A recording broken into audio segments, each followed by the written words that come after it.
Okay, Hare Krishna, everyone. Welcome to the Thursday Learning Bhagavatam class.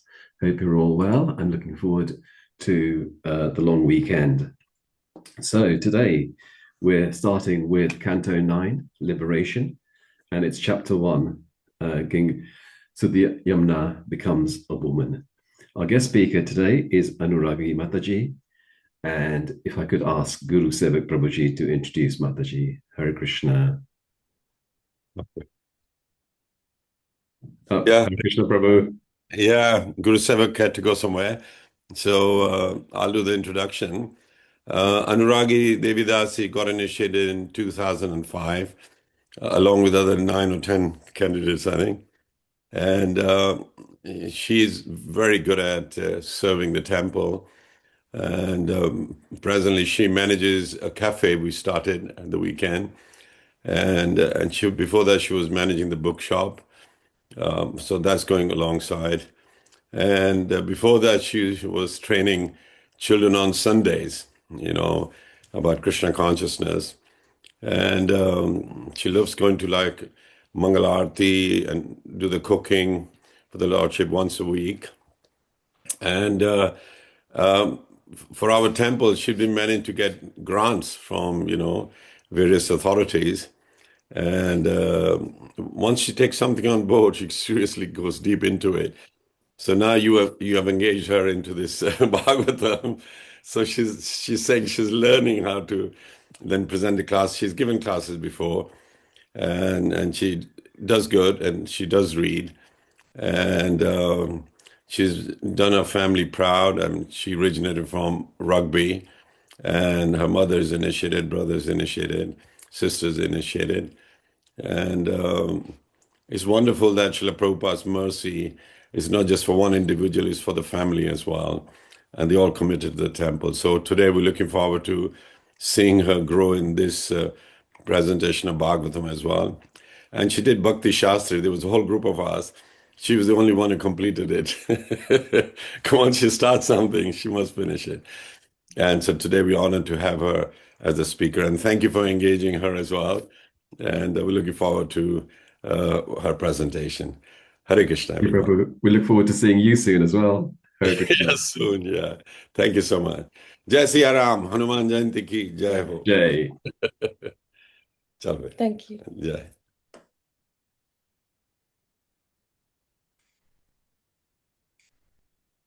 Hare Krishna, done with pranams, everybody. Please have my humble obeisances. Vanchakal Patriyapursa Kripa Sindhu Pivita Pridaram Pavanavya Vaishnavabhyo Namo Namaha. So do we start? Yeah. Yeah. Yeah, You can thank do a you. kirtan if you want, Mataji, as well. Yeah, sure. We can start with Jai Radha Madhav. Yeah, we can do that. Shri Shri Radha Madhava ki Jai. Jai Radha Madhava Kunja Bihari.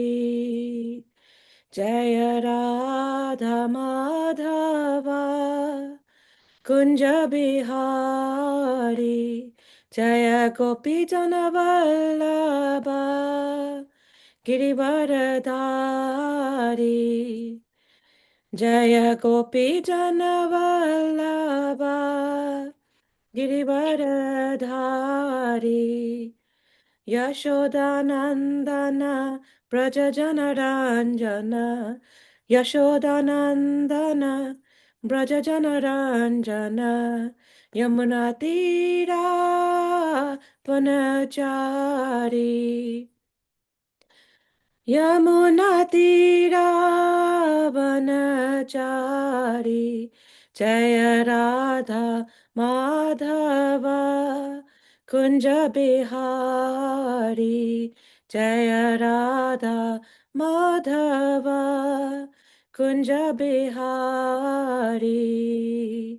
Hare Krishna Hare Krishna Krishna Krishna Hare Hare Hare Rama Hare Rama Rama Rama Hare Hare Hare Krishna Hare Krishna Krishna Krishna Hare Hare Hare Rama, Hare Rama, Rama Rama, Hare Hare.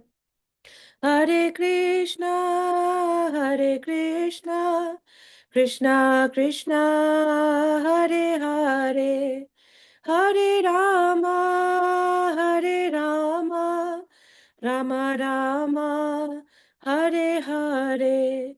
Jaya Radha Madhav Jaya, Radha Madhav Jaya, Radha Madhav Jaya, Radha Madhav Jaya, Sachinandana Jaya, Nitai Chan Jaya, Sachinandana Jaya, Nitai Chan, Jaya Jaya Prabhupada, Prabhupada, Prabhupada, Jaya Jaya Prabhupada, Jaya Jaya Gurudev, Gurudev, Gurudev, Jaya Jaya Gurudev, Nitai Gaura Hari Bol, Hari Bol, Hari Bol, Nitai Gaura Hari Bol, Hari Bol, Hari Bol, Hari Bol, Hari Bol, Hari Bol, Hari Bol, Hari Bol, Hari Bol.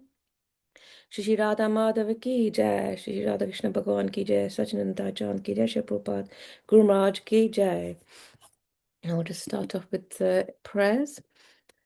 Om Agyanatimirandasya Gyananjana Chakshurunmilitam Yena Tasmai Shri Guruve Namaha Shri Chaitanya Manobhistam Stapitam Yena Bhutale Swayam Rupa Kadamayam Dadati Swapadantikam Vandeham Shri Guru Shri Yutapadakammalam Shri Gurum Vaishnavamscha Shri Rupam Sagrajatam Sagana Raghunatham Vitam Tam Sajivam Sadvaitam Savadutam Parijana Sahitam Krishna Chaitanya Devam Shri Radha Krishna Padan Sagana Lalita Shri Vishakam Vitamscha He Krishna Karuna Sindhu Dinabandhu Jagatpate Gopesha Gopika Kanta Radha Kanta Namastude Tapta Kanchana Gaurangi Radhe Vrindavaneshwari Prishabhanu Sute Devi Pranamami Hari Priye Vanchakalpatarubhyascha kripa sindhubhya eva cha patitanam pavanebhyo vaishnavebhyo namo namaha. Jai Shri Krishna Chaitanya Prabhu Nityananda Shri Advaita Gadadara Shri Vasadi Gaura Bhakta Vrinda Hare Krishna Hare Krishna Krishna Krishna Hare Hare Hare Rama Hare Rama Rama Rama Hare Hare. नमो ओम विष्णुपदाय कृष्णप्रसाय भूतले श्रीमती कृष्णदास स्वामित्र नामने नमो ओम विष्णुपदाय कृष्णप्रसाय भूतले श्रीमती भक्ति वेदांत स्वामित्र नामने नमस्ते सरस्वती देवे गौरवाणी प्रचारणे निर्विशेष शून्यवादी पश्चात देशतारणे Vishal Prabhupada Guru Maharaj ki jai. So I'd like to thank Dhaminda Prabhu for inviting me to give this service, for giving class on Srimad Bhagavatam. And thank you, Biladi Haridas Prabhu, for giving a unworthy, very nice introduction.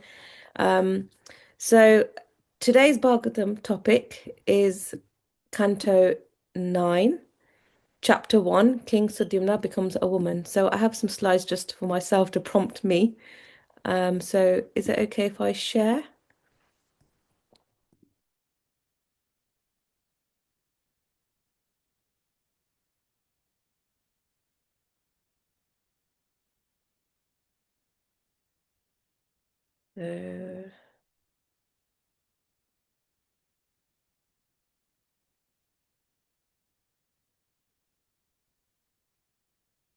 So while we're waiting for share, yep, I think we have it. Yes, we do. Okay, excellent.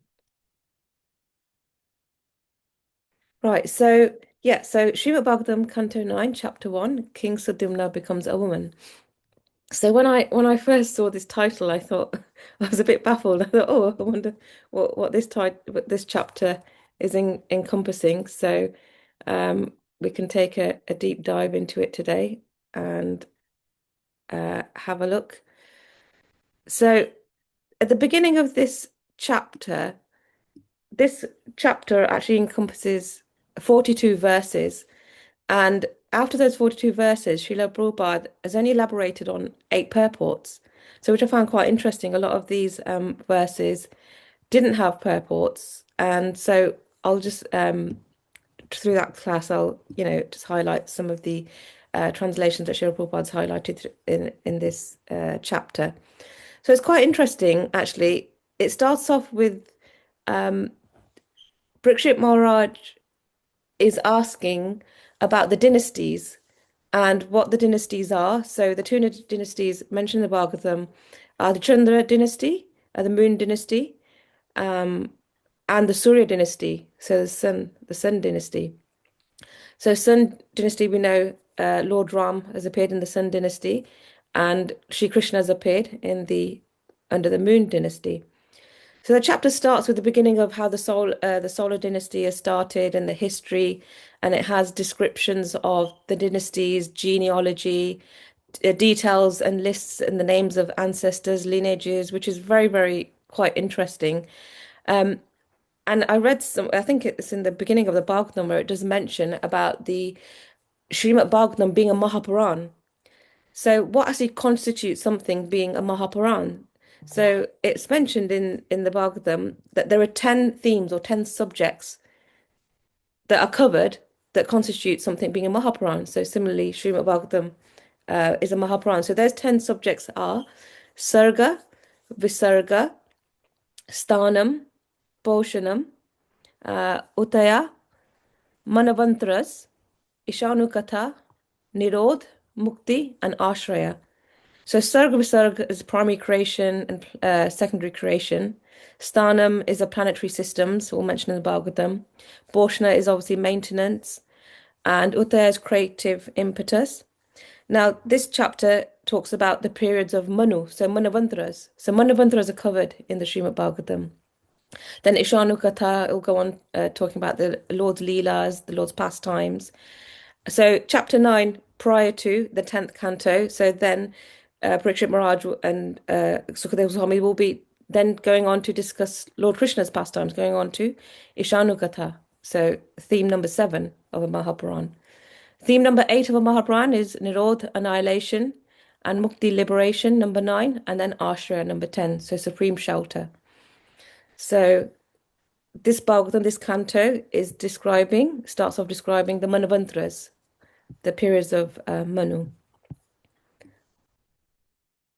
So the first few verses, Maharaj Parikshit is summarizing the end of the previous chapter.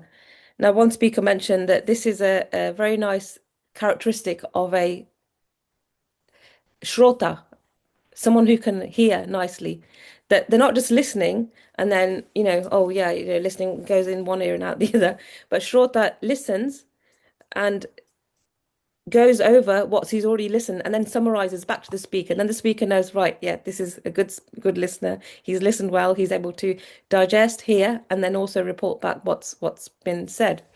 So Parikshit Maharaj at the beginning of this chapter actually summarizes the previous chapter where Satyavrat Maharaj and has his pastimes with Matsya Avatar. So Satya Maharaj is an amazing king, very exalted king, and he takes darshan of Matsya Avatar, the Lord in the fish form. And that's how that previous chapter ends, and it weaves its way into this chapter, how Satyavrat Maharaj has now become Vivaswata Manu, the son of Vivaswan.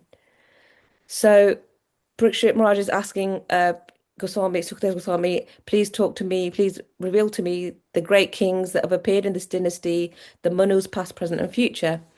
So Sukadeva Goswami mentioned that he cannot even describe this, even in hundreds of years. You can see how much information there is. It's just so much knowledge there to be learned. And Sukadeva Goswami is saying that even in 100 years, he couldn't even, explain all this detail, but he said he'll explain as much as possible. So Sukadeva Goswami then describes the history of the solar dynasty starting from creation, and he mentions about how Garbhodakshaya Vishnu appeared, and then Lord Brahma appeared. From Brahma, Marichi appeared, then Kashyap Muni, Vivaswan. Vivaswan is a presiding deity of the sun, and presiding deity of the sun, Vivaswan, is also mentioned in the Bhagavad Gita. So Lord Krishna also mentioned in the Bhagavad Gita, the Sri Bhagavan Uvacha, chapter 4, text 1, Shri Bhagavan Vacha Imam Vivasvate Yogam Proktavan Aham Avyayam Vivasvan Manavre Prahar Manur Ikshvake Bravit. So the Blessed Lord said, I instructed this empirical science of yoga to the sun god Vivaswan, and Vivaswan then instructed it to Manu, the father of mankind. And Manu then in turn instructed it to Ikshvaku. So these personalities are mentioned here in this canto in the beginning few chapters. And from Vivaswan came Shraddhadev or Vivaswata Manu. So this in I think verse 8, verse 8, Srila Prabhupada expands a little bit on this verse, that even though Sukha Goswami was being asked these questions, he started the description with the beginning saying that the root is the Supreme Personality Godhead. When the whole world was inundated and there was nothing, there was no creation, there was nothing around, but only the Supreme Personality of Godhead existed right in the beginning, right in the time from the start. So Sukadeva Goswami then described the Lord and how he created other things one after another. So anything that we can see traces back to the root of Lord Krishna being the cause of everything.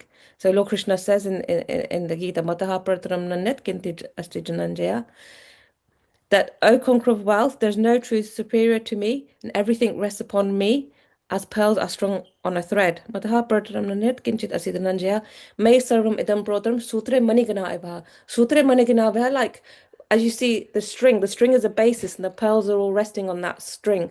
So Lord Krishna is the basis of the whole creation. Everything rests upon Lord Krishna. And also Ishvara Brahma Krishna Sachidananda Vigraha. So Lord Krishna, he's a source of everything. So Sukadeva Goswami here establishes, before even answering Parikshit Maharaj's question about going into the dynasties, he's mentioned before anything even existed, the Supreme Personality existed then. He was there. So he's a supreme controller. He's the creation of all the potencies. He's a cause of all causes, and he's beyond all material qualities. So it's a very nice introduction there. So we can see here on the slide, the Satyavrat Maharaj is actually he was formerly Vivaswat Manu, who is the son of Vivaswan here. We can see the Surya dynasty, is being described here. And this chapter is specifically about Vivaswata Manu and the line. And interesting enough, how this solar dynasty will then later on in the later chapter that we explained, how it actually combines with the Soma, the moon dynasty. So it's a very interesting pastime here. So as we mentioned here, Lord Brahma, this gives the whole history of how the solar dynasty is coming down. And then Shraddhadev Manu joined with married Shraddha, and from then they had 10 sons. Now their 10 sons were Ikshvaku, Nriga, Saryati, Drishta, Kuruksaka, Nirasyanti, Prasadra, Nabag, and Kavi. So these are you can see this is a lineage of the solar dynasty. And before Vivaswata Manu and Shraddha had these 10 sons, they were actually sonless, so they had no progeny. Now they appealed to their Kulguru, Vishishta Muni, for a son. Because Vivaswata Manu has a duty, he has a dharmic duty he's a progenitor of mankind. So that's his dharma, that he was anxious that he doesn't have any heir, there's no sons to carry on the dynasty, to carry on progeny. So he appealed to Vishishta Muni, and during the yajna, the Purohit, is, asked, please, give us a son, let's do this yajna for a son. And you'll find that a lot of places in these scriptural pastimes, that personalities have spiritual interventions for progeny, and that was the done thing then. They would approach, Guru, they'd take spiritual guidance, they would, do austerities themselves. In this case, Shraddha, who is Shraddhadev Manu's wife, she was only taking milk at that time. She was just, surviving on milk as an austerity for progeny. She actually desired a daughter, whereas Manu Vivaswata Manu, with his dharmic duties, he was desiring a son. So Manu actually approached his Kulguru Vishishtadev for a son, but Shraddha, the wife, she approached the Hota. So the Hota is a priest who's doing the offering at the sacrifice. So she approached the Hota and revealed her heart that she's desiring a daughter. So this must be quite common even now. You can see it happen there when the husband has his plans or he wants something doing this way. The wife will always have her own ideas or she will like something her way. So Shraddha approached the Hota of the yagya and asked for a daughter. Now, this is a Putrishti Yagya. So, even at the time of Dashrath Maharaj, Sage Vashishta, the same Kulguru, Dashrath approached Kulguru Vashisht they were quite elderly at that time, and they approached their Vashishta Guru for a son. And they did the yagya, and from the yagya, the personality came, offered the key amongst all the four wives, and they were blessed with four sons, Ram, Lakshman, Shatrughan, the four sons, Bharat and Shatrughan. So you can see the Kulguru Vashisht, he was approached by Manu, but then from this yagya, during the yagya, when the Hota personality the priest was offering the sacrifice, he remembered Shraddha's desire, and he used a particular word that begot a daughter. So then the verse actually says Ila Kanya. So they begot a daughter and they called her Ila. So Manu was obviously pleased. They got blessed with a child, but at the same time he was also a bit confused and a bit. It says Srila Prabhupada mentioned the purport. He was very satisfied. He was glad that the birth of Ila, but he says his pleasure was temporary because Manu being the progenitor and he had the dharmic duty to procreate, and he specifically did this yagya for Putrishti yagya, but the results were a daughter. And then he goes with Kulguru and he's revealing his heart and he's saying, well, why? Why is it that this Buddhist yoga was performed? Sage, you are very, very qualified Brahmins, you know the Vidhi, but yet it created an opposite result. How is it that, when it's a science, when 2 + 2 = 4, this should have produced a son.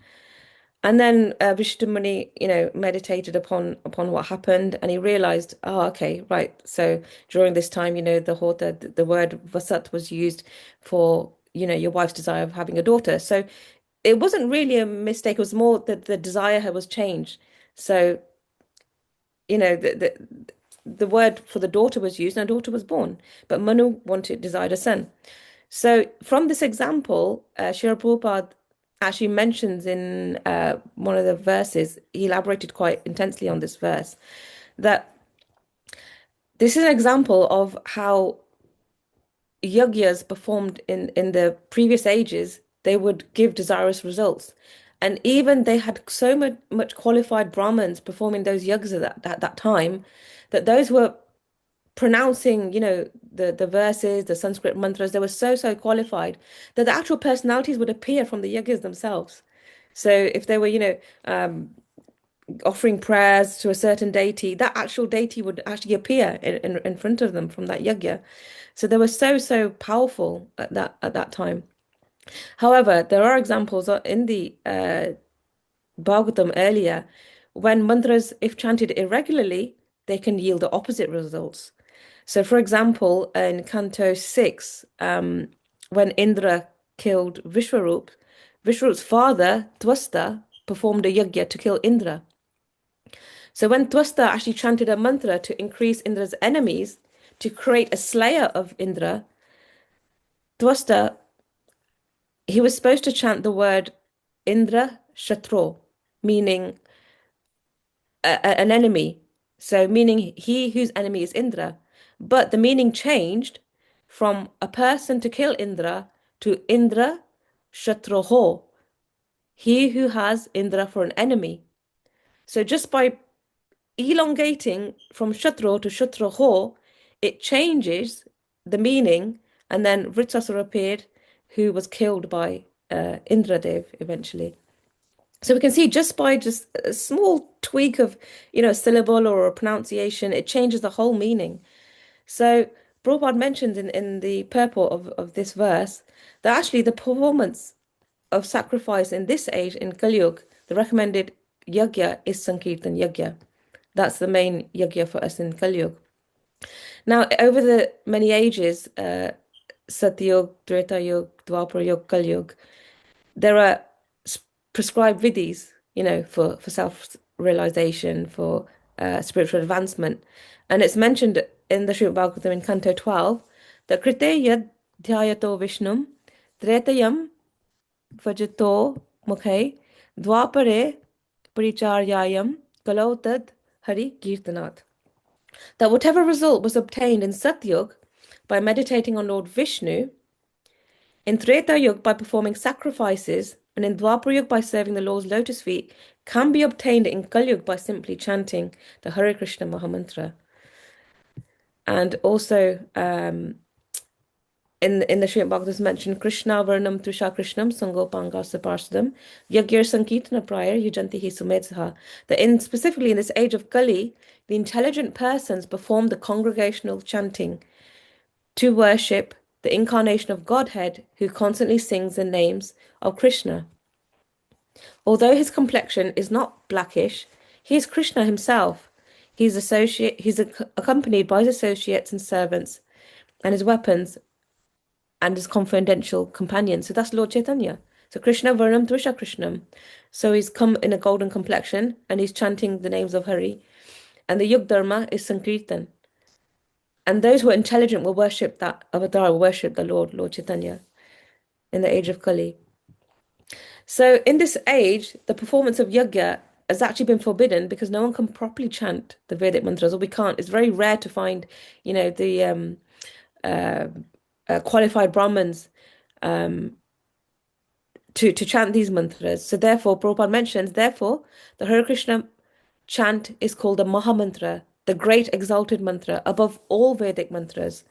Simply by chanting the Hare Krishna Mahamantra, it brings so many beneficial effects. So as explained by Sri Chaitanya Mahaprabhu in the Shikshashtakam, so Prabhupada mentions Shikshashtakam, the verse 1, Cheto Darapanam Bhava Mahadavagni Nirvapanam Shraya Kairava Chandrika Vitaranam Vidyavadu Jivanam Anandambudhi Vardhanam Pati Pradam Purnamrita Swadanam Sarvatma Snapanam Param Vijayate Shri Krishna Sankirtanam. So just to summarize, the benefits of chanting this Mahamantra as given by Sri Chaitanya Mahaprabhu is that it cleanses the heart, it extinguishes the fire of conditional life, of repeated birth and death, and the Sankirtan movement is a prime benediction for humanity. It's also the life of all transcendental knowledge and increases the ocean of transcendental bliss. So you can see Chaitanya Mahaprabhu was really given a lot of emphasis on, the benefits of chanting this Mahamantra Kirtan. So the best performance of yajna in this Kali Yuga is the Sankirtan yajna. And we all come together and we chant Hare Krishna mantra, we do our japa, we do kirtans, we do festivals. So Prabhupada's created this Krishna conscious society in such a way that we're naturally doing this from morning to night. We're attending the Mangalarati programs, and then we're hearing Krishna Katha, hearing the Bhagavatam, hearing the classes and these lovely Zoom classes that you've, organized. We're naturally just being engaged in all these activities of continuously hearing Krishna Katha, glorifying Shri Krishna, which is the Yoga Dharma. So as we mentioned, the yajna was performed by Vashishta Muni, headed by Lord Said Vashishta, and from the Putreshta yajna, daughter Ila appeared. So Manu becomes puzzled that why is the result opposite? Any curse or any benediction never proves to be false. So Manu was trying to understand how this yajna was not fulfilled as per his desire. So Vashishta then offered prayers to the Supreme Lord. So he realized, okay, this is a discrepancy of the priests. So he approached the Supreme Lord, and then he transformed Ila into a son called Sudyumna. So by the prayers of Vashishta, he asked the Supreme Lord, and by the benediction of the Supreme Lord, Ila was then transformed into the Sudyumna, to satisfy his Manu Maharaj's desire. So then, as Ila is now Sudyumna, I'm trying to remember the process. As Ila is now Sudyumna, a male, he then the chapter goes on to explain how once upon a time he was roaming around in the forest, hunting with his ministers and his soldiers, and he comes across this forest called the Sukumara forest. Now, this Sukumara forest is at Mount Meru, and the Sukumara forest is where Lord Shiva and Uma Devi, Parvati Mata, they uh, perform their intimate pastimes. So, they have their intimate time there in this forest. And as Sudyumna and his soldiers, he's obviously a soldier and he's very valiant and he has all his weapons with him and he's with all his soldiers and his horses and they enter into the forest. But as soon as they surpass the boundary entering into Sukumara forest, they suddenly become females. So they all become females. And Sudyumna was born as Ila, then by Sage Vashishta, he was turned into a son. And now entering this forest, he's gone back to being a female again, gone back to being Ila. And even it said, even the soldiers and even the horses, they all became mares. So even the horses and any entity that passed that transgressed that boundary became female. And then Sukumar and all the soldiers, they were quite quite despondent. Oh, they knew that the change had happened. And then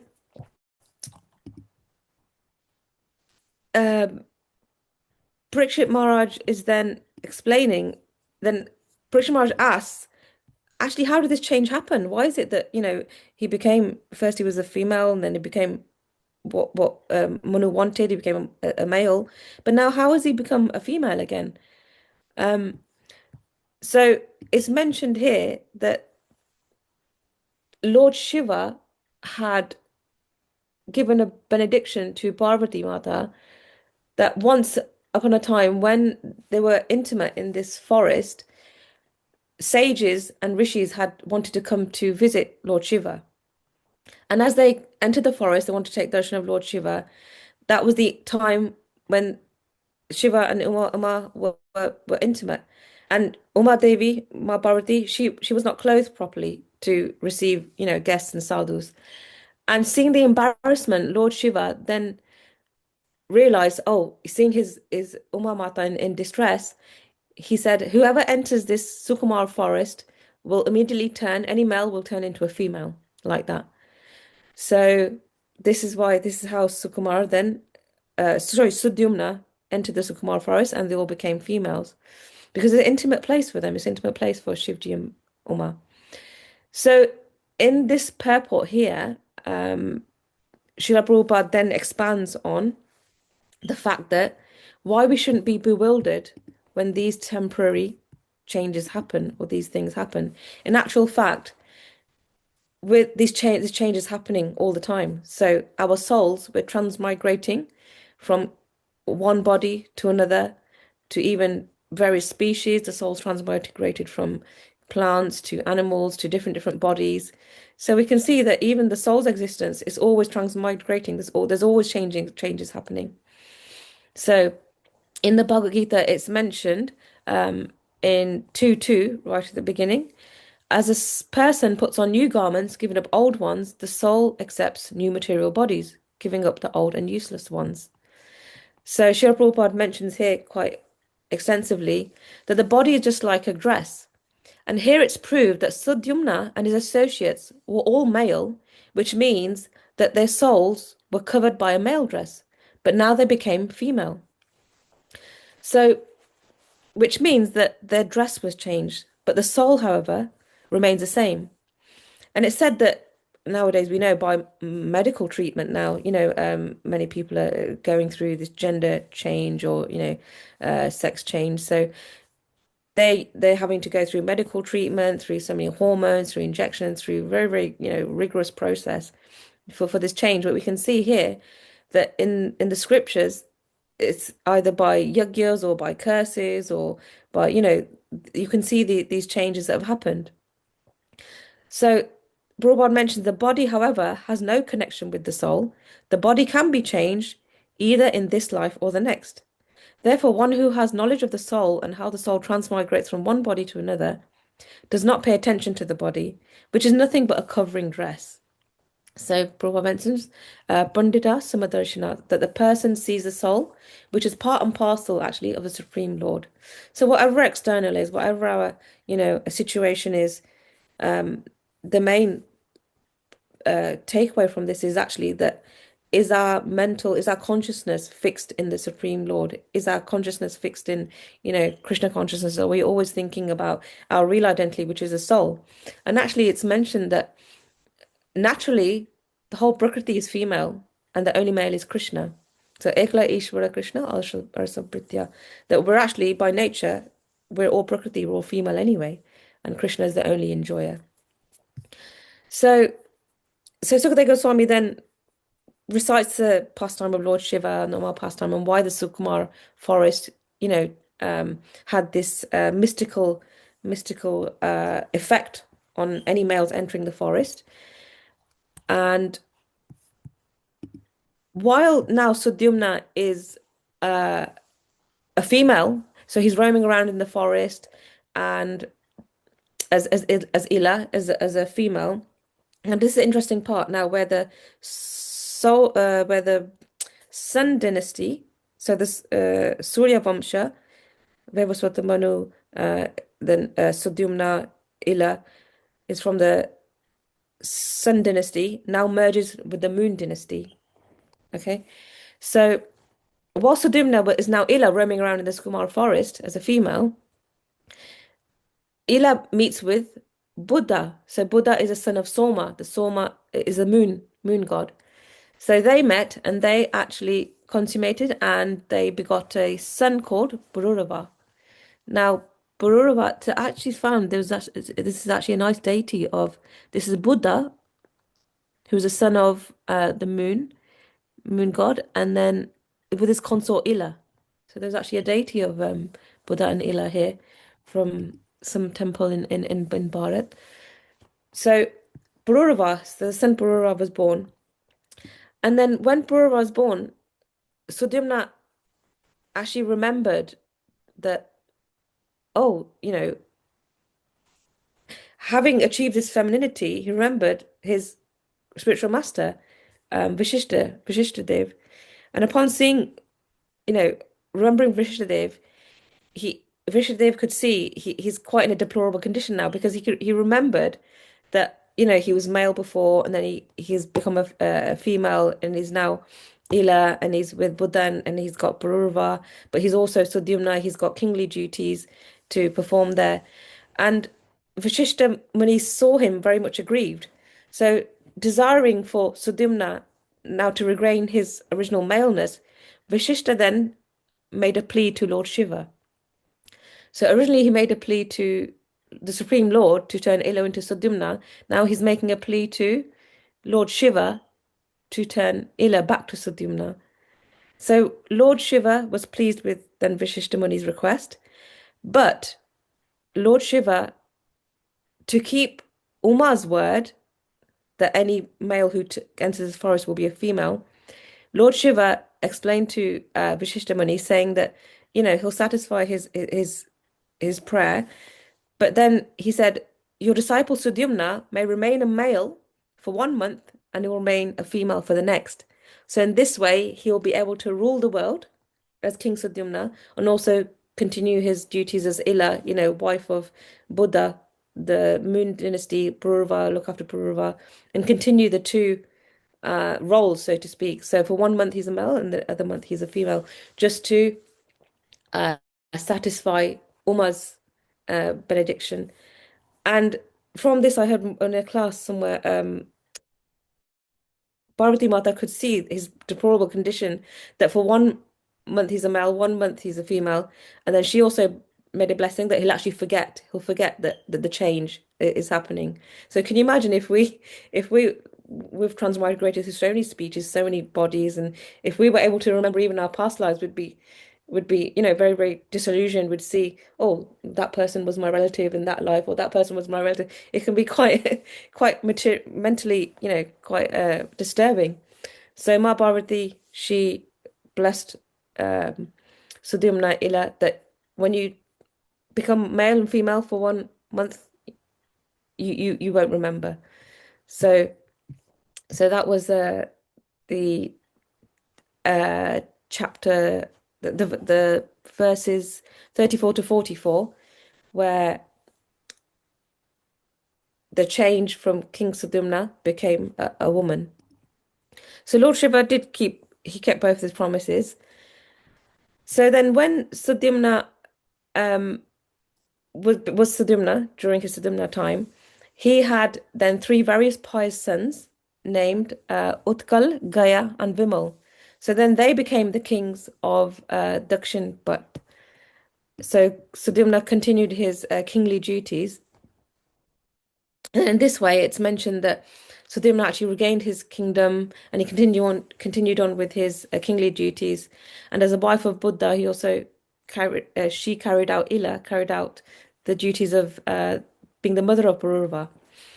So as time went on, the king then, as he continued his duties, wrapped up his pastimes, and then he was then ready for Vanprasth, and then he entered into the forest, and as he was older, and then he gave the entire kingdom to the son Pururava, and the Pururava then the he continued on um with his duties, his kingly duties.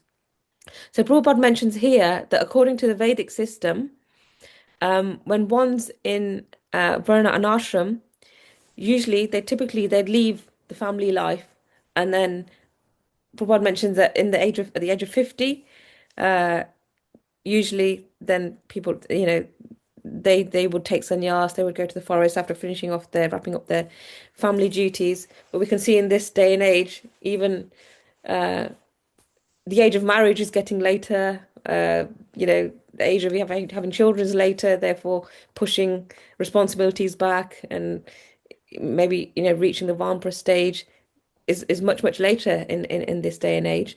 It doesn't technically mean that we have to leave everything, go to the forest, but our activities are in such that slowly we're detaching ourselves from material responsibilities, and then attaching yourself more to spiritual duties, and then eventually well, becoming Krishna conscious like that. So Prabhupada mentions that the Sudyumna followed the prescribed regulations of Varnashram by leaving the kingdom and then going to the forest to complete his spiritual life.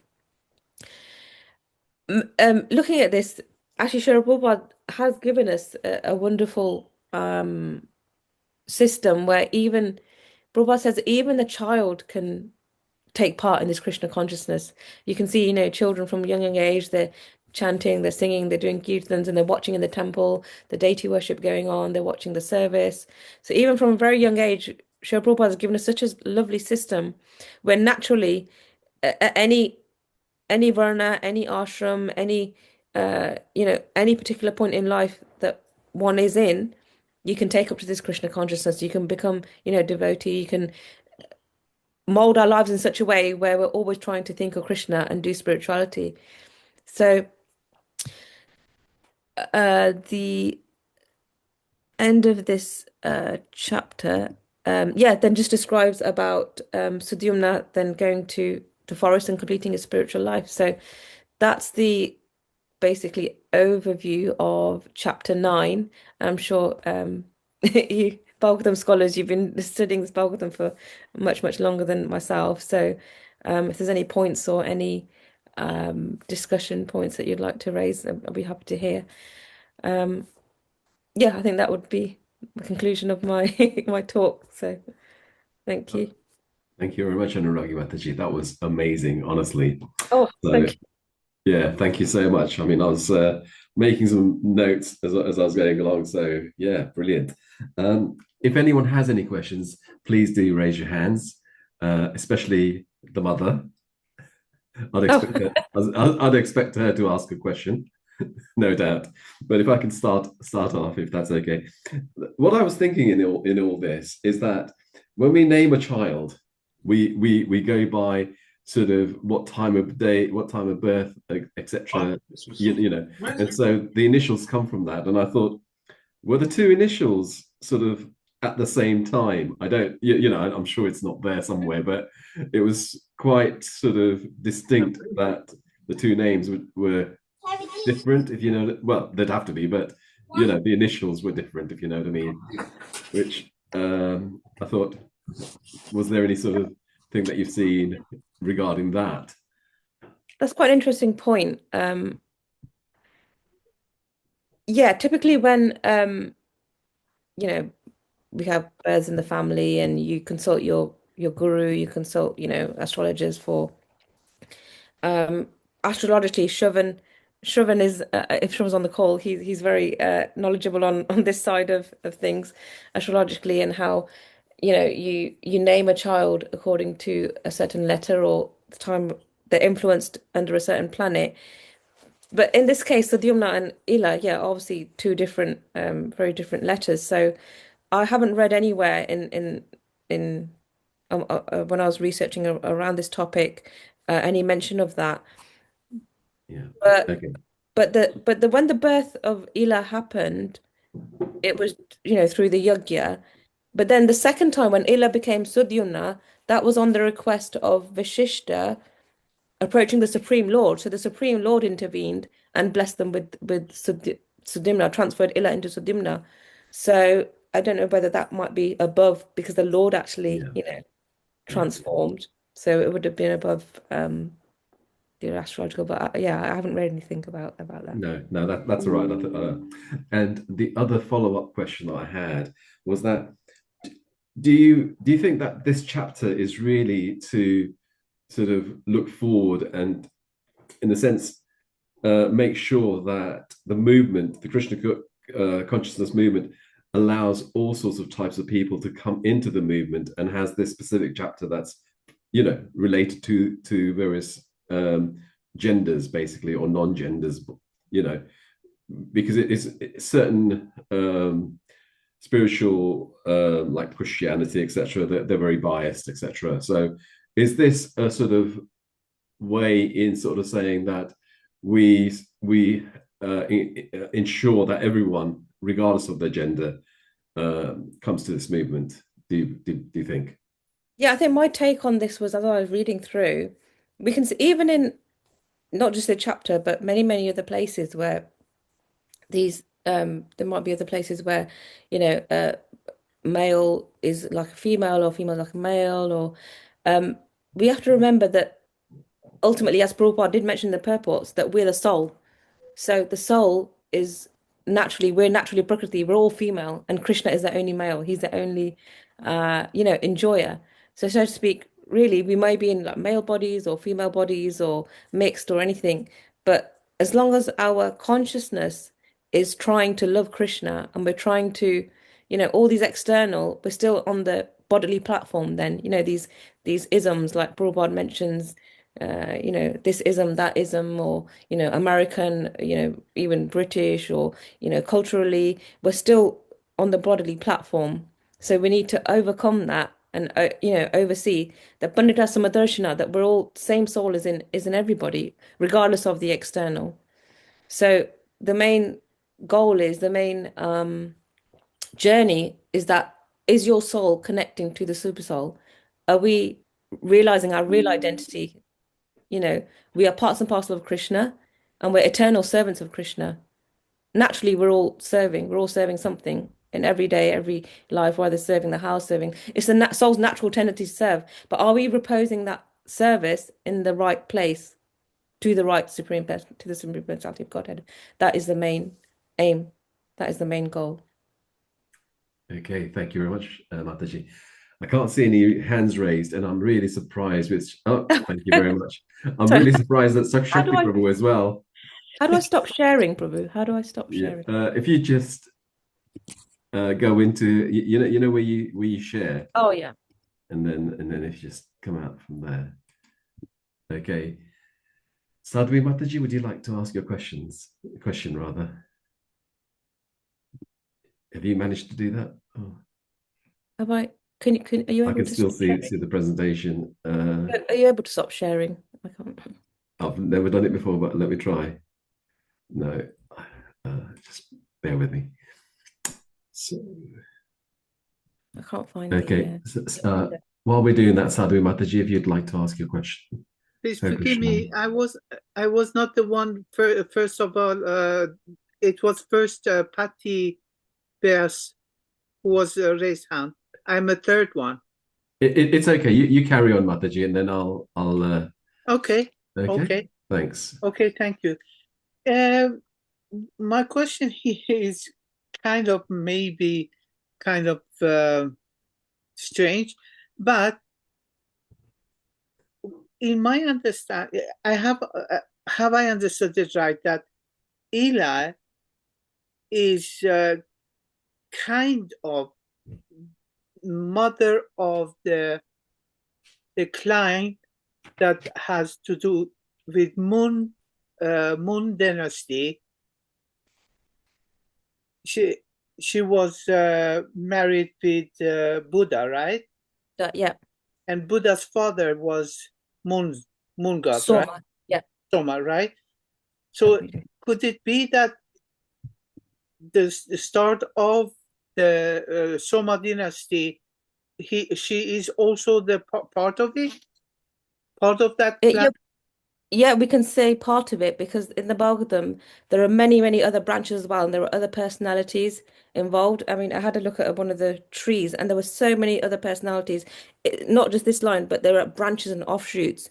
So we can see even before Soma, there's Atri and Buddha. So Vivaswata Manu, so Purva here, yeah, you can see Purva. So Ela, yeah, Sudyumna as Ela merged with Buddha, who gave birth to Purva. Yeah, so Yes. she was one of the And Purva is part the of the one link there who as get to part be of the king. yeah, yeah. Mm. After Sudyumna went for the forest and Purva then continued. At the end of the chapter, it does mention where Purva continued the kingdom, continued to reign after Sudyumna left for the forest, or Sudyumna Ela. Yeah. Yes. So it's quite amazing actually how all these Yes. personalities are weaved into these dynasties.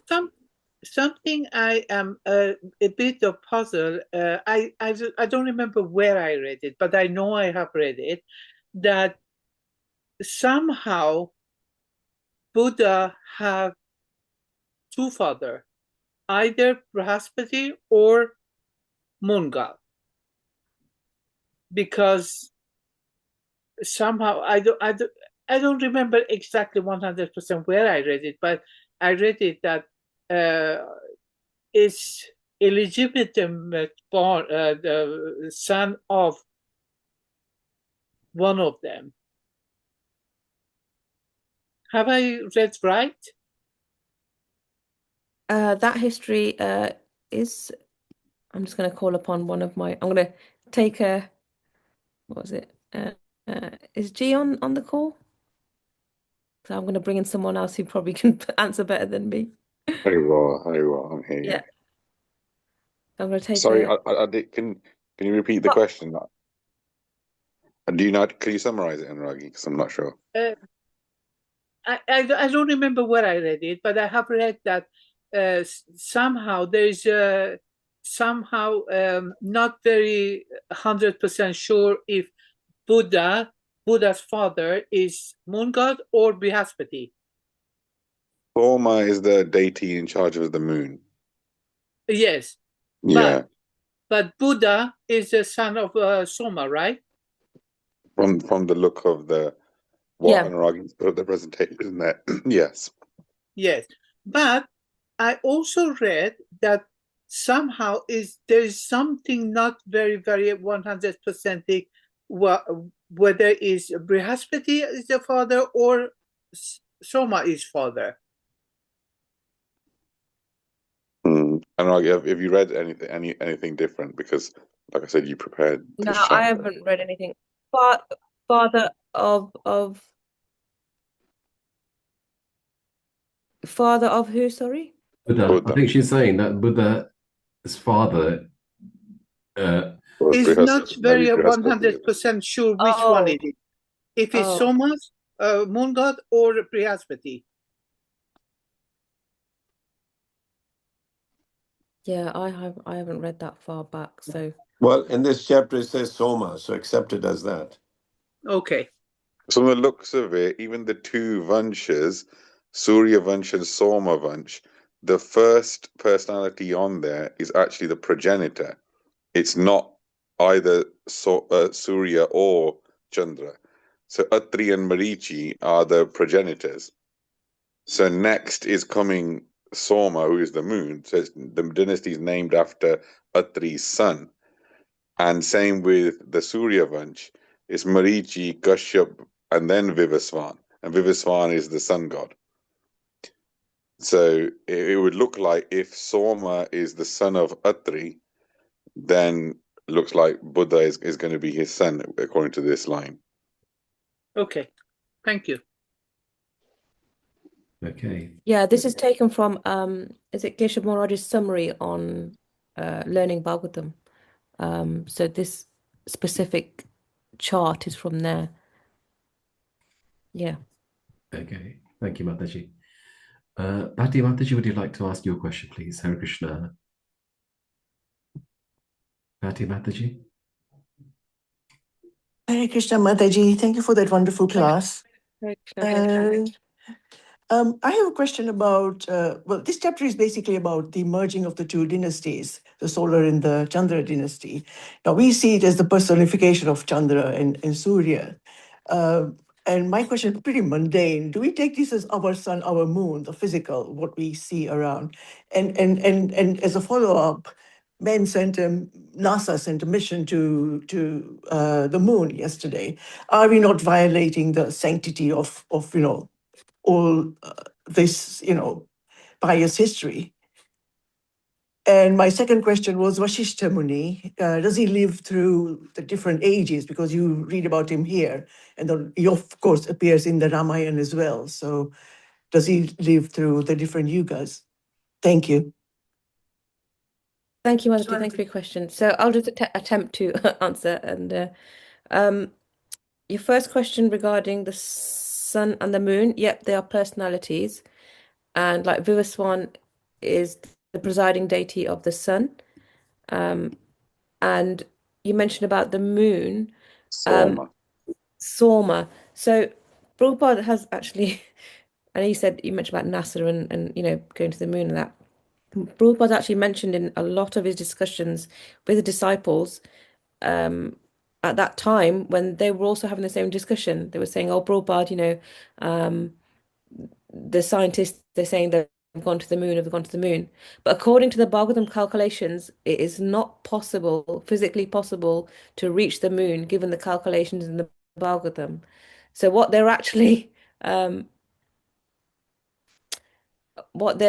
claiming to have visited is not actually the moon itself. So is that true? Is that So yeah, I've done a lot of research into that's this what we've because heard? Yeah.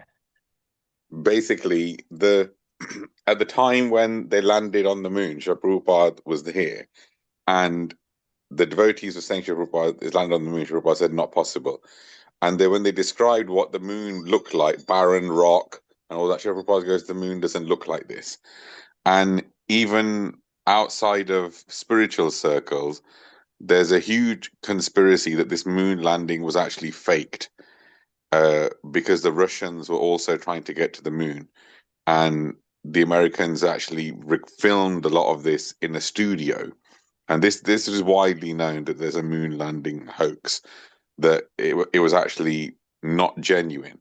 And that's why, given all these years since the 70s, they've never gone back, because apparently they claim that the technology to go there has been lost. I don't know about you, but if you look at technology now, it's advanced so much in 50 years. How can the technology to go to the moon be lost if we're so far advanced from that?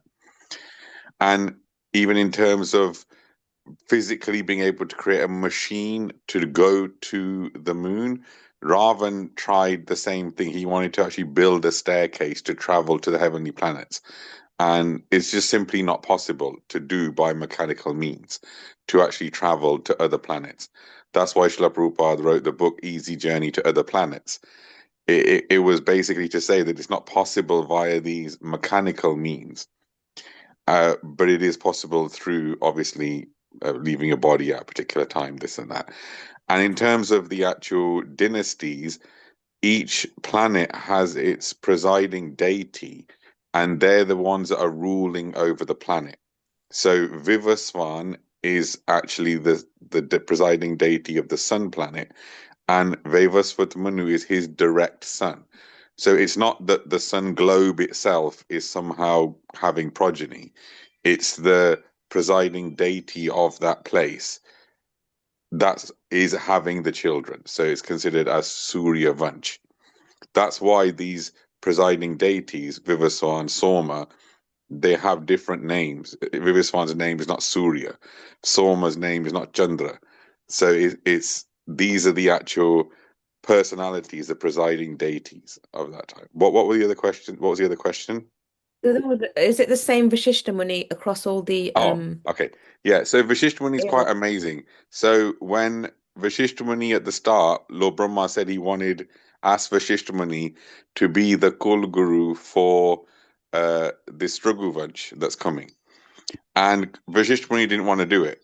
And he goes, well, why do I want to do this? And Lord Brahma said to him, he goes, if you stay as the Kul Guru of this dynasty, the Lord will incarnate in this dynasty.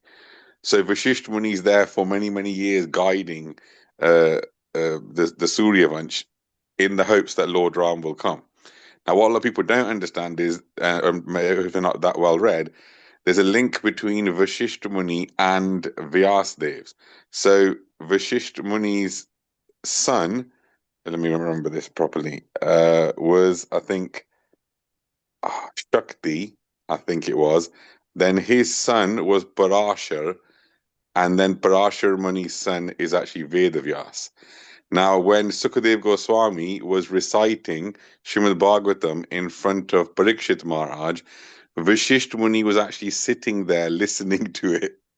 So you can see Vashishta Muni is actually there in Dwarpa Yuga, even though he was the Kulu Guru of Surya Vansh in Satya Yuga and Treta Yuga.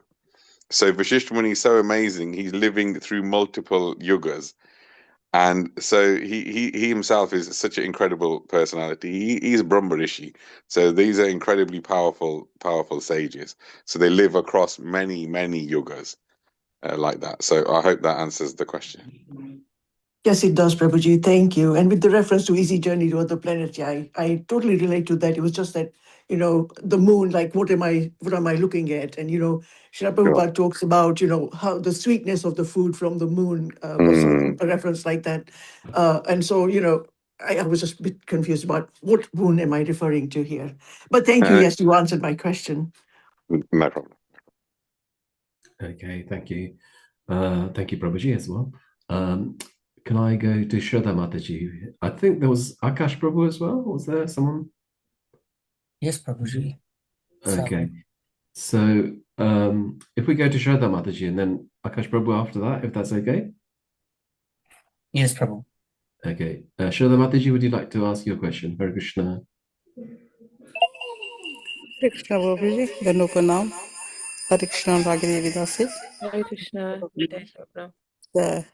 Thank you so much. A wonderful class today. I logged on after a few weeks anyway. And so my question is, I don't know whether I'm asking right or wrong question. As you mentioned in this class, we are all females. Male is only even just Krishna. Yes?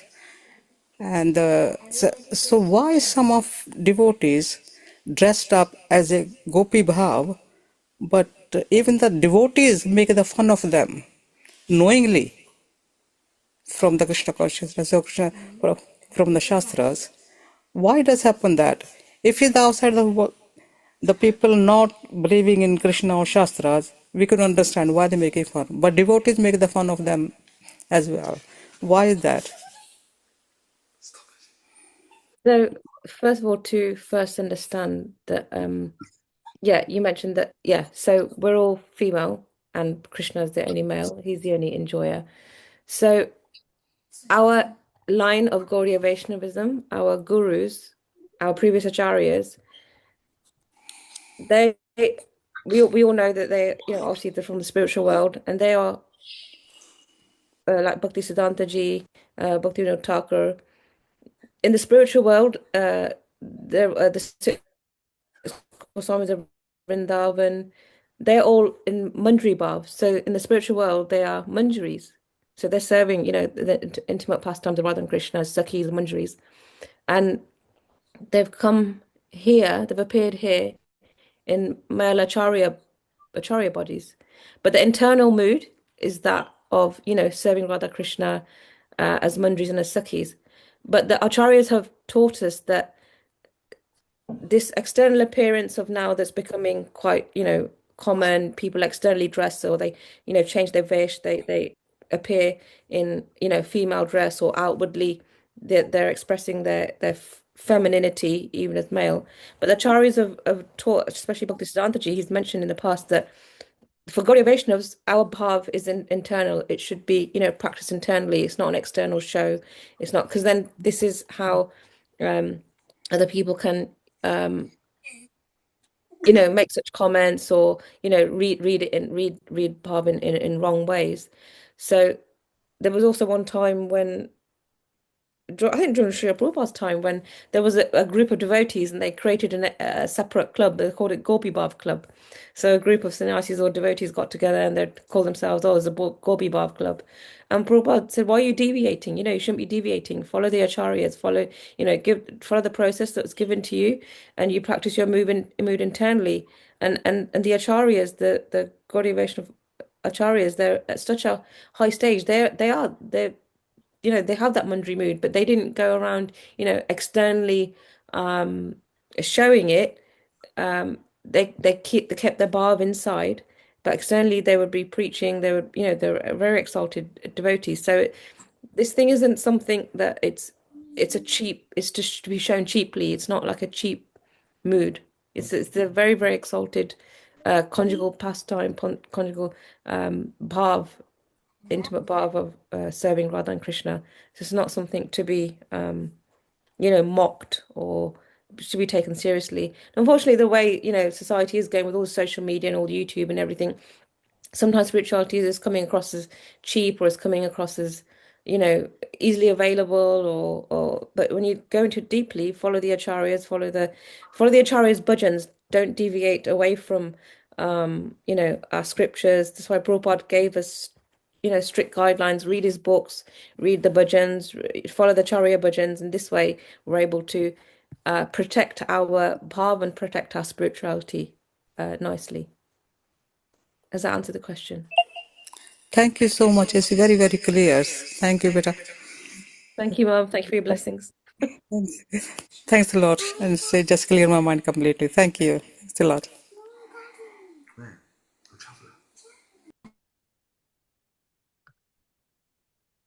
I think you muted, Prabhuji. Haribol Mataji. I think next me. Okay. Haribol. Prabhuji. Srila Prabhupada, Jai Guru Maharaj ki jai. Mataji, I was just asking, like, because most of the answers I've got it from other people's questions. So, in terms of like our every planet has some significance, and they were like kind of alive, not in this yoga, like Mercury, Buddhaji, and different planets. So, what I was asking is like, does that happen in the beginning of all the yugas? I mean to say, when the yugas start, like they again become like a god. Like in terms of what planet we have got, planetary system, they all are god, and we have astrology. So do they become again god in when the again the yugas start? I mean to say the first yuga, like Treta, Dwapar Yuga. So which yuga they will again become god back to from the deity form? As far as I understand, the planets, so as we know, or like Love Grey, like, Mercury, Pluto, Venus, Mars, they all have presiding deities, and all those deities, they are personalities. Like Buddha is Jupiter, from the top of my head, Yeah. like Vivaswan is the sun planet, Chandra is a moon personality.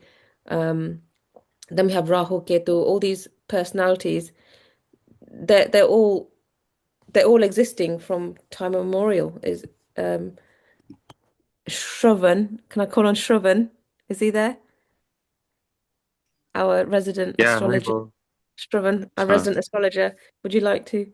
I didn't quite hear the full question. Like we are Gaudiya Vaishnav Sampradaya, so how much we should be in the astrology because every planet controls ourselves.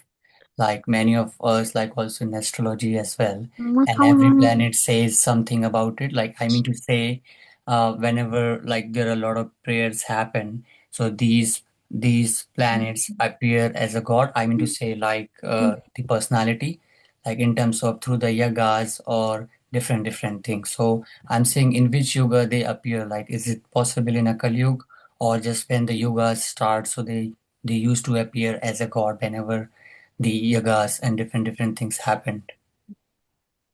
So, are you asking, does He's this still saying apply now? no, Their no. He's saying appearance. that when the Yagyas, they used to do Yagya, Yeah. and the personality would appear. Is that what you're asking? Yeah. The Yagya. You mentioned that the Yagyas, the personalities would appear at the end to give the result. He's saying, will that happen in Kali Yuga or not? Oh, I see. Well, that's a general. Do you want to take that, or that's not so much to do with astrology? I thought it was astrology. I think that's. No, so sacrifices obviously in Kali Yuga it was recommended that the very limited Brahmins or persons who are qualified to perform such yagas where the personalities actually appear. We don't have that potency in this day and age. Very rarely, sometimes you will find, when yagas have happened, sometimes a form of like that presiding deity or Nrsimha or Krishna will appear in the flame form, but we haven't, as far as to my knowledge, we haven't seen the actual personalities appear. We don't have that potency to call that actual personality from that yogya, whereas in previous ages that they would be able to, like the Yogi Purak would actually come out, and he gave the key to all the wives of Dashrath. Is that what you're mentioning? Is that what you're asking? Okay, I think yeah, because I think we have a lot of contamination. That's why we can't see. Maybe our acharyas could be able to see in this yoga as well. Yeah. Okay, Mataji, yeah. Thank you. Okay, thank you. Okay. Brigitta, would you like to ask your question, please? Hare Krishna. Hare Krishna. Thank you very much, Mataji and Prabhuji, for this beautiful space and the beautiful session. And my question is, I'm trying to understand. First, I wondered if the name of Buddha was the same Buddha as is very famous, the Buddha, the Prince Siddhartha Gautama. But I think it's not that Buddha, isn't it? It's a different. No, yeah, it's different Buddha. Yeah, because the Not the Buddha. That's what when I initially read, I thought, oh, is that Lord Buddha? I thought, no, it's not Lord Buddha who appeared later on at the end of Kali Yuga as the avatar. No. Okay.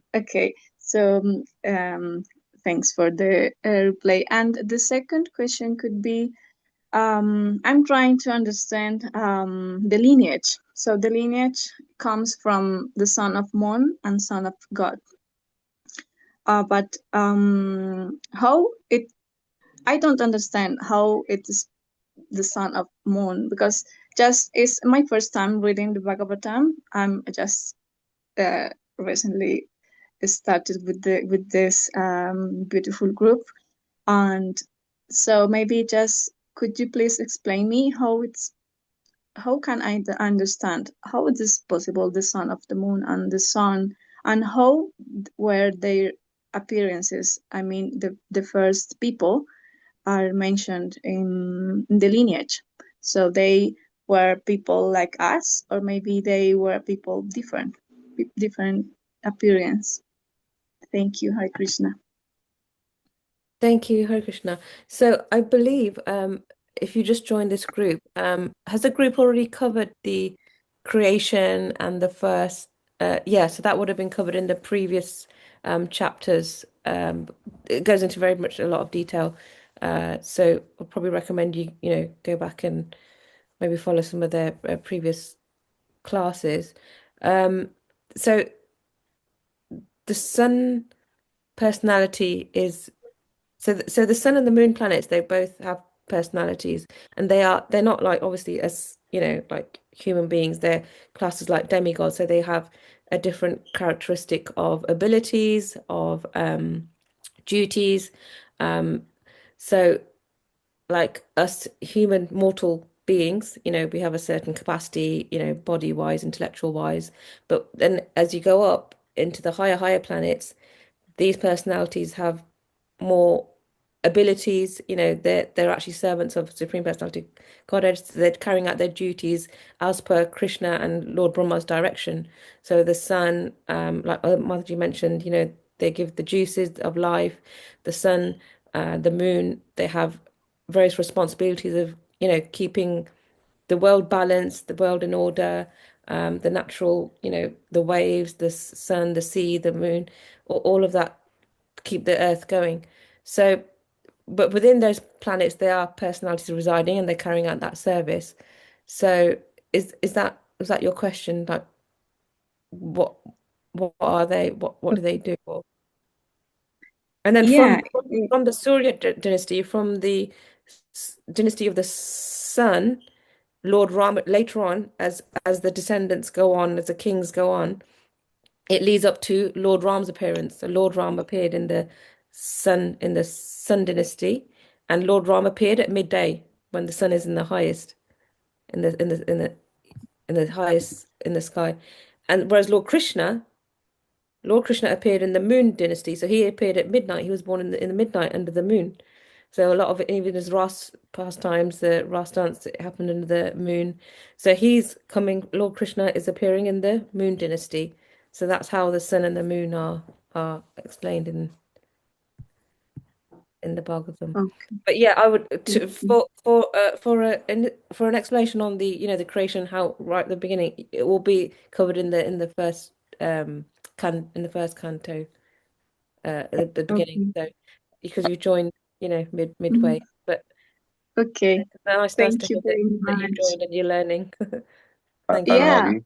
very Hi, much. yeah. Thank you very Oh, much, my Haribol. I think probably you'll have a better points on this. And just to expand on Anuragi's answer. So there are 400,000 species of humans, and they basically are human beings that are not only on this planet, but in the higher planetary systems. So Svarg, heaven, there's so many different heavenly planets, and they all have personalities on there which are essentially human. They're different species of human, but that are significantly more powerful than the human beings on planet Earth. So they would look like us. They would have two arms, two legs, basically look like a human being, but incredibly superior to us. So these are actually demigods who have so many abilities, and the planets, like the sun and the moon, they are physical, actual planets where, just like the Earth planet, you can go there, you can live, you can have a house there. It's a planet, but the personification of that planet is this particular demigod, who is the controlling deity of that planet. Essentially, he's in charge of that planet, and he is the presiding deity. So he will have like the responsibilities of governing that planet and of carrying out the function. So Vivasvan is the presiding deity of the sun planet, and according to Vedic Shastra, he goes on his chariot and actually goes around the universe emitting light because he is the personality. So there is a planet there, then there's actual deity of the planet. So because they're human like, they can actually have wives, have children, and that's where you get the dynasties of Surya and Chandra dynasties, because they're essentially human-like and they can have children. So you often find that sometimes even people like Vishwamitra, for example, was a human king that became a sage, and one of the heavenly damsels who lives in the heavenly planets was sent by Indra to tempt him, and they ended up joining together and having a child. That was actually then went on to give birth to Maharaj Bharat. So just because they're in the heavenly planets, they're essentially a human species. So they're able to have children. So the dynasties of the sun and the moon would be the dynasties created from Vivaswan, the sun god, and Soma, the moon god, when they had their progeny or children. And you can imagine, because they are demigods, their progeny will be extremely powerful. Just like you see in Greek mythology, Hercules was the son of Zeus, and Hercules is incredibly strong because he's a demigod. He's the son of Zeus. So similarly, like that, when these demigods have children, those children are exceptionally powerful. So, like in Mahabharata, there's what happened 5,000 years ago. Kunti, who is the mother of the Pandavas, Pandu, who's her husband, they couldn't have children, but she'd been given a mantra where she could summon a particular demigod and they would give her a child. So she summoned Indra, and Indra gave her a child that turned out to be Arjun. Now you can see how everybody knows how powerful Arjun is.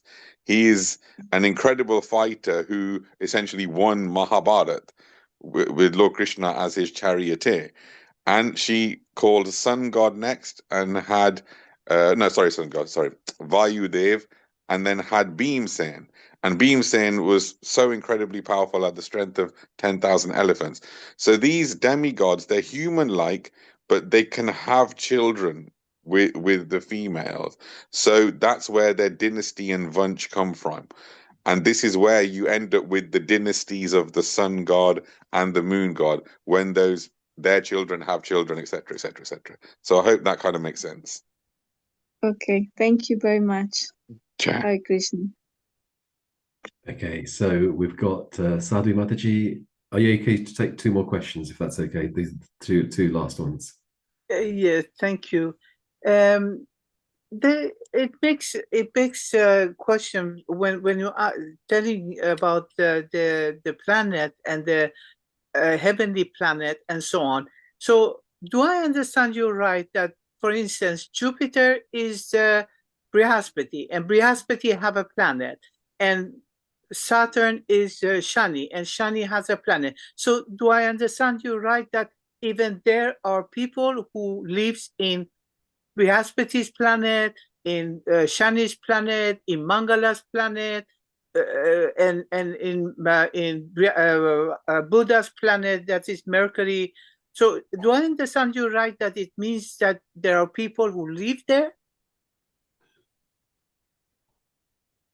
Yeah, yes, there would be. I mean, Srila Prabhupada even said that there are personalities living even on the sun planet.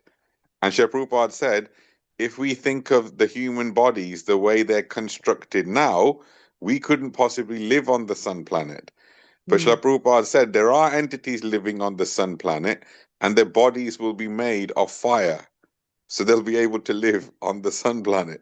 So on all of these planets, Srila Prabhupada said there are actually people living there. He goes, but we physically can't see it because we're only used to seeing life made out of these type of bodies, carbon-based bodies. But there are personalities living on all of those planets. But then the practice we do, the Krishna consciousness practice we do, I try to do, I try to learn, I try to understand, I try to chant and so on. Does that have ability to change so that I would not be the one who's going to, for instance, Brihaspati's planet or Shani's planet? Yeah. So essentially the bhakti that you're doing, you are doing bhakti to Lord Krishna and then will have the desire to go and potentially live with Lord Krishna in Golok Vrindavan. So typically, the way for devotee, so Krishna actually says it in the 9th chapter that people who worship the demigods will go and live on the planets of the demigods. And he goes, Krishna said, those who worship the ghosts will go and live amongst the ghosts, those beings. And then Lord Krishna says, those who worship me will come and live with me. So when we're doing devotion to Lord Krishna with the desire to go, like Srila Prabhupada said, back to Godhead. And the process that we're doing is to qualify us to be able to go back. Now, because when we're doing the process of sadhana bhakti, Vedi bhakti, you don't get qualify, even if you become perfected in that, you don't qualify to go directly back to Godhead, because we won't understand how to interact with Krishna. So the process is, in the next life, you end up becoming born in a gopi's womb, and in there take part in Krishna's pastimes, by which then you will learn how to interact with Lord Krishna. And in the following birth after that, you end up going to Vaikuntha. However, I was listening to Krishna Kshetra Prabhu, who used to be in charge of the deity ministry in ISKCON. He actually said that for those who actually do a lot of deity worship, there's something they can achieve called Archana Siddhi. Archana Siddhi means if you perfect your deity worship, you can actually go directly back to Golok Vrindavan, because that process of Archana, which is given by Narad Muni, so it's Narad Pancharatrika Vidhi. This process of Archana is so perfect that it essentially is doing everything that you will do in the spiritual world.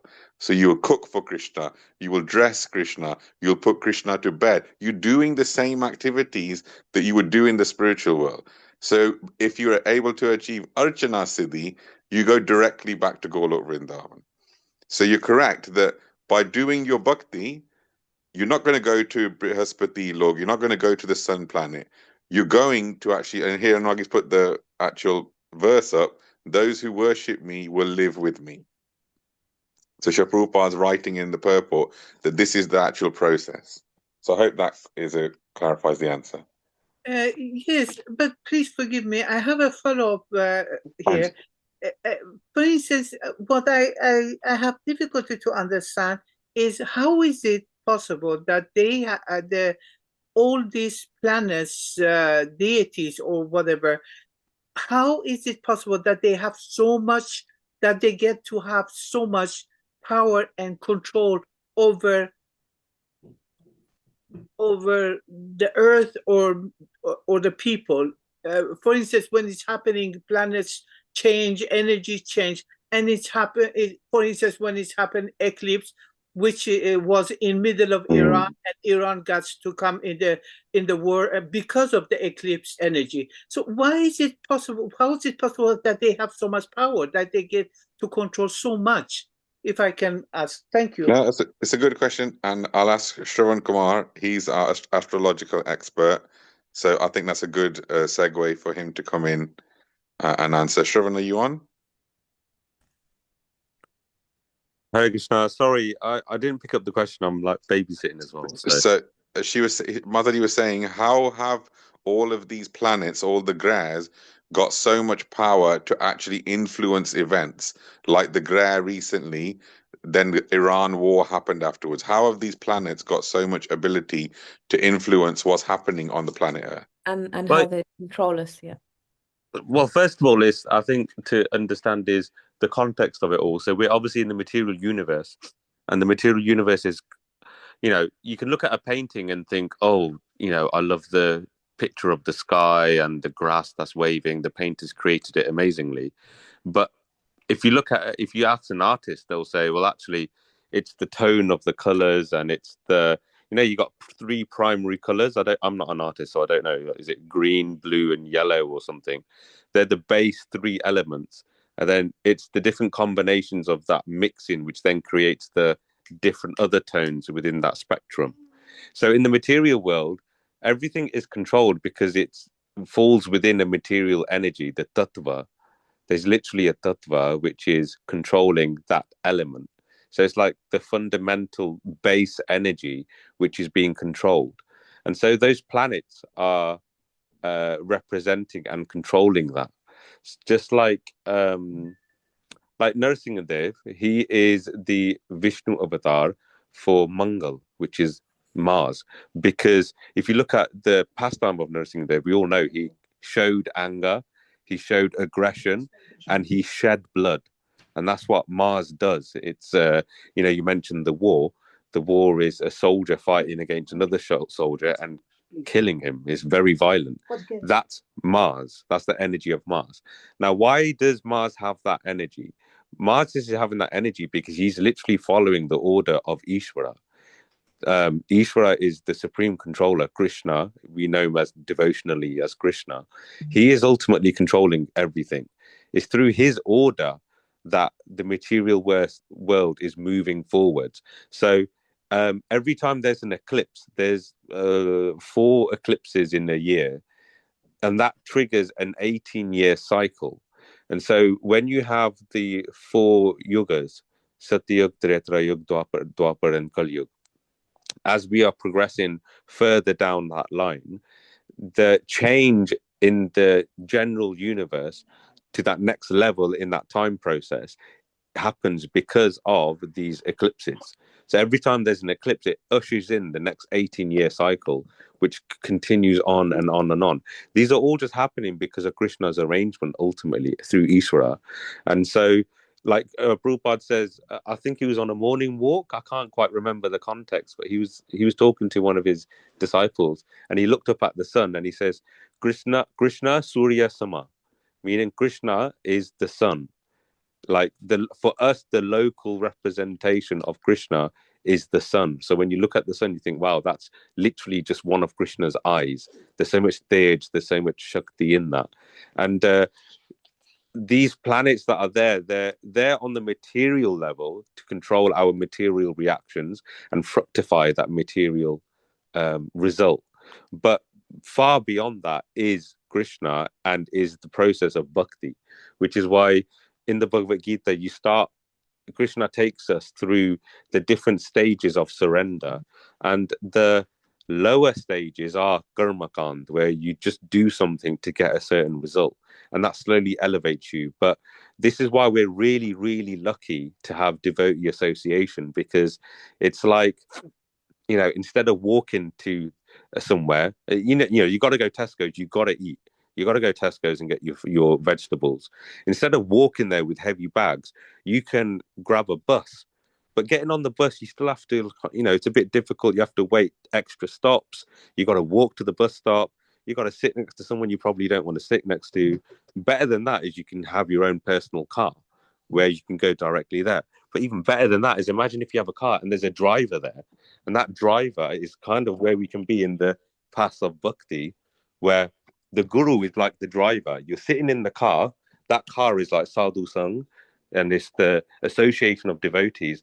And as long as you're letting the guru drive you as the driver, he's going to take you directly back. He's going to bypass all of those bus stops, bypass all of the roadworks happening on the road and all the palaver happening in London roads. You hear all the horns blowing and everything. You can bypass all of that and comfortably get to Tesco's and nourish yourself. So this path of bhakti is like that. So, there's been a lot of discussion about the planets and all of that. I find it really interesting, but I always am aware that it's not the ultimate answer to everything. It's just a process. The much bigger picture is that in your heart of hearts, you surrender to Krishna. We must always remember that, all of these planets are represented by Vishnu. So even if you have some kind of planetary thing you want to do, there's always a form of Vishnu you can worship. Like for Buddha, it's Vamandev. For Narasimhadev, for Mars, it's Narasimhadev. Every planet has a Vishnu entity that you can worship. So I don't want to take away from the core message, but the thing that you want to just remember is that we can practice these things, but we should always remember that Prabhupada gave us Krishna as he is. If all this other stuff mattered to so much detail, Prabhupada would have spoken about it, and he didn't speak too much about it. So we should always remember that at the end of the day, just chant, do our rounds, associate with devotees, and all of our karmas can unwind as they will, but we'll have the energy and the fortitude to tolerate our karmas and then progress further in spiritual life. Is that okay? Thank you very much. Yes, thank you. Okay. Hare Krishna. Okay, thank you, Thanks. Prabhu and Mataji. And the final question, if I could ask Shakti Prabhu, would you ask your question, please? Hare Krishna. Yeah, well, actually, it was a question that my niece had, Anuragi's niece, but she's just left. I think her parents have just picked her up. She wanted to ask, she says, is Buddha a real god? So I said, oh, you can ask if you want, but she's not here now, so I don't know if you're short on time, you can leave it if you like. It's up to you. Yeah, I'll tell her in person. Yeah, you can tell her in person. Oh, you can tell us as well. Come on. Okay, go on. A real God. What do you mean? So Buddha was a personality. Oh, as in Lord Buddha, the 10th Yeah, incarnation. she heard the name Buddha, so Oh, she oh just yeah, thought yeah, of yeah. him. Yeah, so Lord Buddha is of the 10 avatars, as mentioned in the Dasavatar Stotram. I think Lord Buddha will be touched upon in the Bhagavatam towards, as you know, as the description goes, as the 10th avatar of Vishnu, and Lord Buddha came, and yeah, he is considered as Vishnu's 10th, one of Vishnu's 10 avatars. So yes, he is a real god, in short.